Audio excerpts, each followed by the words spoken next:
अस्सलाम वालेकुम students, income tax numerical का इंट्रोडक्शन हम पढ़ रहे हैं। इससे पहले मैंने आपको एक ओवरव्यू दिया था, उसके बाद इनकम फ्रॉम सैलरी का टॉपिक हमने स्टार्ट किया था। उसकी कुछ चीज़ें मैंने लास्ट लेक्चर में पढ़ाई थी और लास्ट लेक्चर भी आप जो है वो देख सकते हैं, उसका लिंक भी मैं शेयर कर दूंगा। और आज के लेक्चर के अंदर बेसिकली हमने दो मेन चीज़ें जो है वो डिस्कस करनी है। लास्ट टाइम मैंने आपको बेसिक सैलरी, उसके अंदर ऐड होने वाली चीज़ें और अकोमोडेशन से रिलेटेड जो है वो चीज़ों को डिस्कस किया था। आज के लेक्चर के अंदर हम सबसे पहले फर्स्ट ऑफ ऑल डिस्कस करेंगे मेडिकल को। मेडिकल ये हमारा मेन टॉपिक होगा। मेडिकल के बारे में हमने डिस्कस करेंगे कि मेडिकल के अंदर कौन कौन से डिफरेंट पॉइंट्स जो है वो हमें क्वेश्चन में आ सकते हैं और उन पॉइंट्स का जो है वो हमने टेक्स्ट ट्रीटमेंट जो है वो क्या करना है। स्टार्ट करेंगे। सबसे पहला जो है वो इन केस के अगर आपको क्वेश्चन के अंदर मेडिकल अलाउंस दिया हो,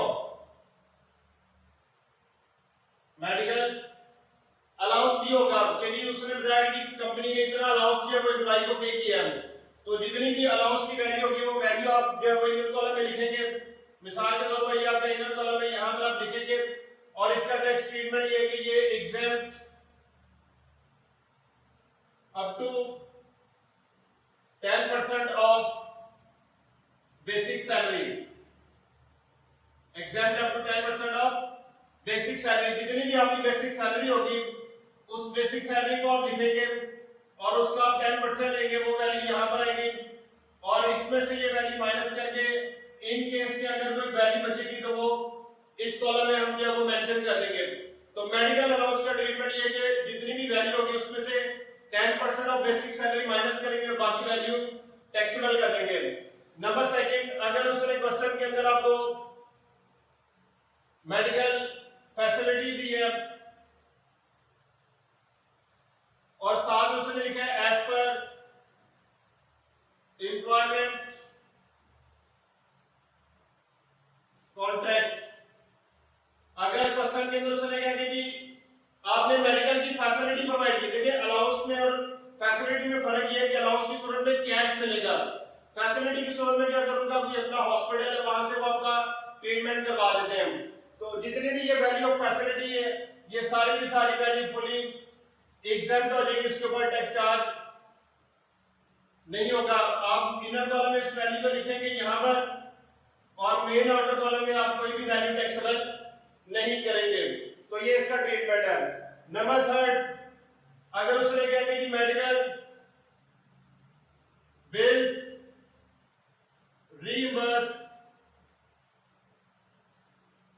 बाय एम्प्लॉयर,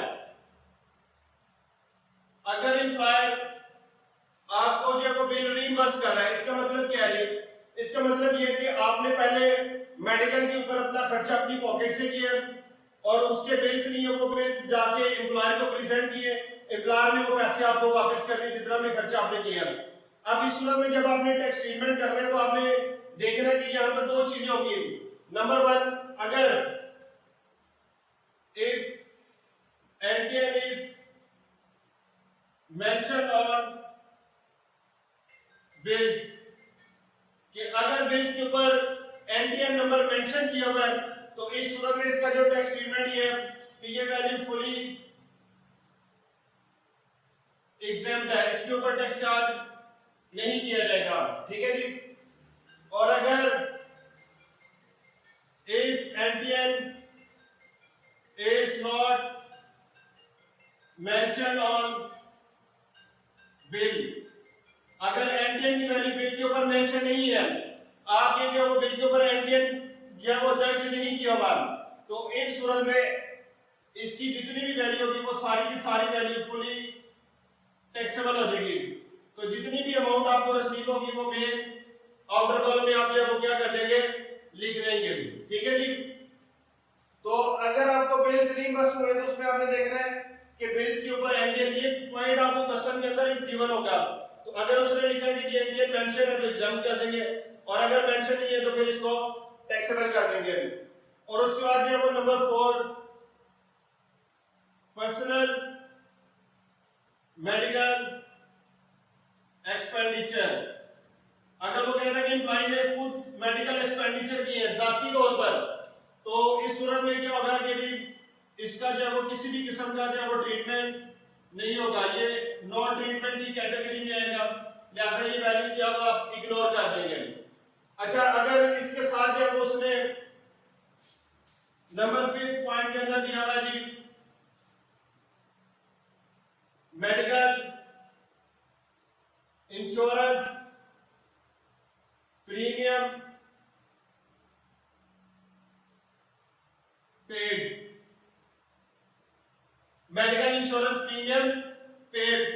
अच्छा, अगर यहां पर जो है वो पहली सूरत ये कि अगर एम्प्लॉय खुद पे कर रहा है, एम्प्लॉय हिमसेल्फ, अगर एम्प्लॉय इंश्योरेंस प्रीमियम खुद पे कर रहा है, और नंबर सेकंड है कि अगर employ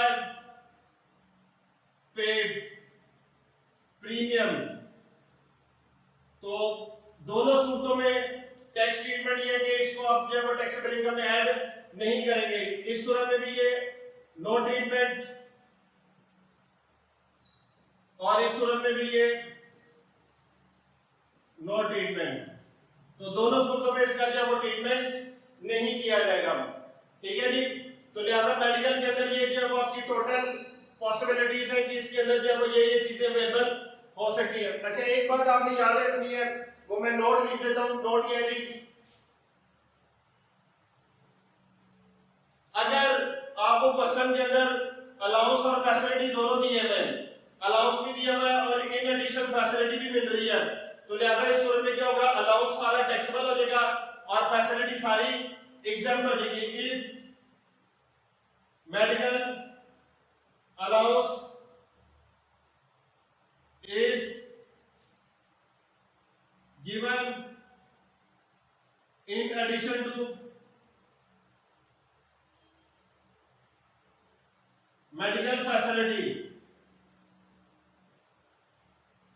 then allowance will be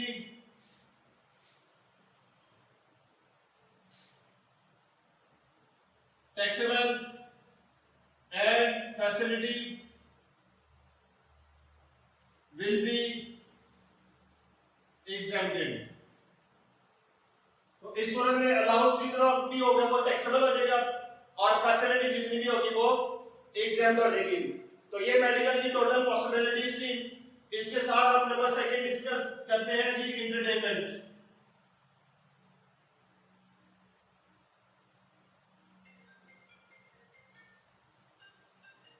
entertainment का जो पॉइंट है उसके अंदर जो वो आपको क्या दिया होगा जी, उसने एंटरटेनमेंट के अंदर भी डिफरेंट पॉसिबिलिटीज जो वो डिस्कस करेगा कि एंटरटेनमेंट अलाउंस है, फैसिलिटी है, क्या क्या चीजें हैं।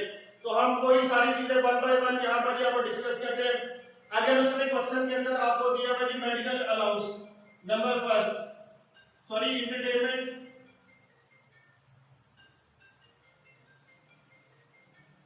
अलाउंस, अगर उसने एंटरटेनमेंट अलाउंस की वैल्यू जो है आपको दी होगी, एंटरटेनमेंट अलाउंस आपको मिला, तो टैक्स ट्रीटमेंट ये है कि ये फुली टैक्सेबल है। जितनी भी वैल्यू आपको मिली है वो सारी की सारी वैल्यू जो है वो क्या हो जाएगी, टोटली टैक्सेबल हो जाएगी। ठीक है जी। नंबर सेकंड, अगर फैसिलिटी की अलाउंस की जगह फैसिलिटी है, entertainment facility provided by employer, तो देन इस सूरत में आपने दो पॉसिबिलिटीज को देखना है।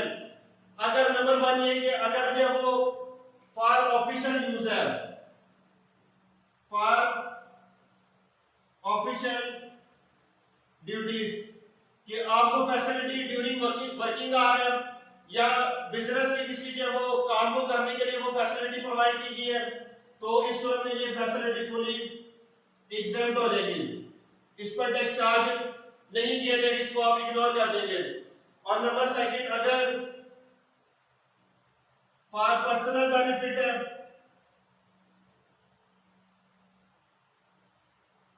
अगर ये फैसिलिटी आपको पर्सनल बेनिफिट के लिए मिल रही है, तो इस सूरत में ये फुली टैक्सेबल हो जाएगी। इसको आप कंप्लीट जो है वो अमाउंट को क्या करेंगे, टैक्सेबल कर देंगे। तो अगर ऑफिशियल है तो एग्जाम्प्ट कर देंगे, और अगर जो है वो पर्सनल बेनिफिट है तो फिर इसको टैक्सेबल कर देंगे। अच्छा जी, यही फैसिलिटी का पॉइंट अगर रीइंबर्स पे आ जाए, ठीक है जी, एंटरटेनमेंट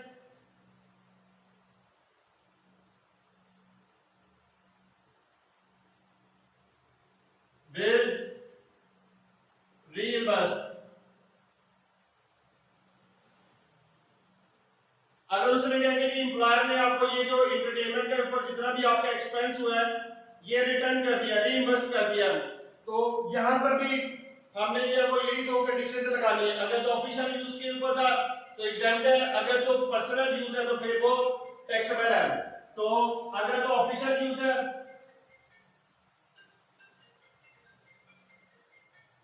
और अगर पर्सनल यूज है, पर्सनल बेनिफिट है,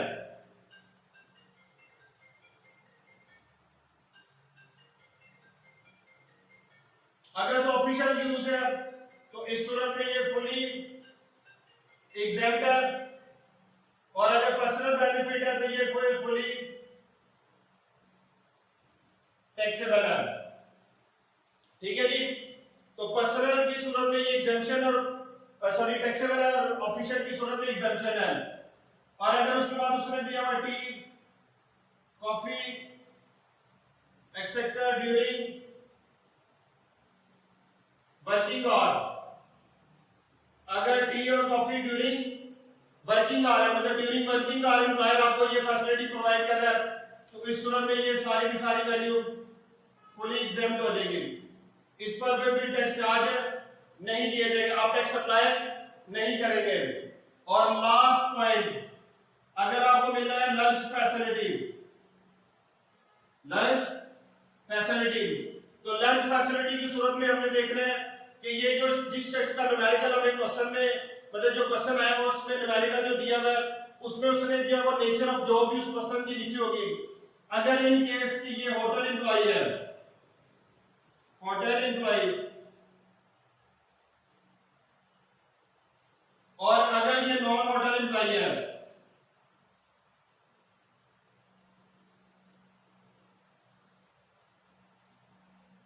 इन केस में ये होटल एम्प्लॉय है, तो इस सूरत में ये जितनी भी अमाउंट इसको मिली है ये फुली एग्जेम्प्ट हो जाएगी।